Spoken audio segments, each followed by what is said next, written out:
চলুন করলার সিগনেচার একটা আইটেম আমি আজকে আপনাদেরকে বানিয়ে দেখাবো। এটা এতটাই মজার, আপনারা যদি আমার সেম রেসিপি ফলো করে এটা বানিয়ে খান নিমিষেই 2 প্লেট ভাত খেয়ে ফেলতে পারবেন। মাছ, মাংস, ডিম কিচ্ছু লাগবে না।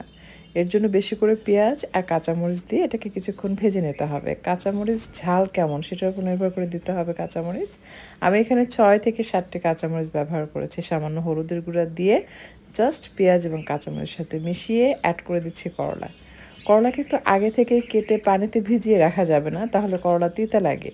করলা যখন আপনি ভাজি করবেন ঠিক সেই মুহূর্তে পানি দিয়ে ধুয়ে সাথে সাথে অ্যাড করবেন। আর আলু দিয়ে এলাম, স্বাদ মতো লবণ দিয়েছে। আলু অবশ্যই লাল যে আলু সেটা নেবেন, খোসা সহ কেটে নেবেন, সেটা আরও বেশি ভালো হয়। যখন এই ভাজিটা হয়ে আসবে তখন এই ভাজি দেখতে মনে হবে যে আমের ঝুরি আচার যেরকম দেখা যায় ঠিক সেরকম দেখাবে। আর যদি হলেন আলু নেন তাহলে কিন্তু সেটা গলে যায়, তাই হলেন আলু ব্যবহার না করে আপনারা ফাটা পাখি বা হাগড়ায় আলু দিয়ে ভাজিটা করবেন, খেয়ে খুবই মজা পাবেন। ট্রাস্ট মি, আপনি বানিয়ে খেয়ে দেখবেন।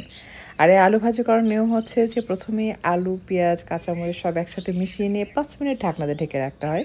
তারপরে কিন্তু আর ঢাকনাতে ঢাকা যাবে না, কারণ এটা বেশিক্ষণ ঢাকনাতে ঢেকে রাখলে তিতা হবে।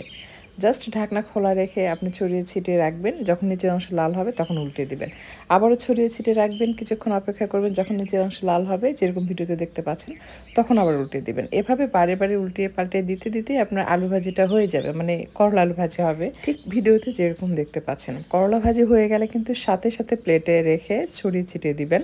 তা না হলে যদি স্তূপ করে রাখেন, ঢেকে রাখেন, আবার কিন্তু করলা ভাজি তিতা হয়ে যায়। বা যেটাতে ভাজি করছেন সেটাতে যদি রেখে দেন তাহলেও তিতা হয়। আসলে তিতা হওয়ার অনেক রিজন, তো আমি যেগুলো বলেছি সেগুলো ফলো করবেন। আর এই করলা ভাজি আপনি রুটি দিয়ে খান, পরোটা দিয়ে, সকালবেলা গরম ভাত বলেন, পান্তা বলেন, সাদা পোলাও বলেন, সব কিছুর সাথেই খেতে কিন্তু মারাত্মক লাগে। আর এটা দেখতে একদম আমের যে ঝুরি আছে ঠিক সেরকম হবে। বানিয়ে খেয়ে দেখেন, খুবই ভালো লাগবে।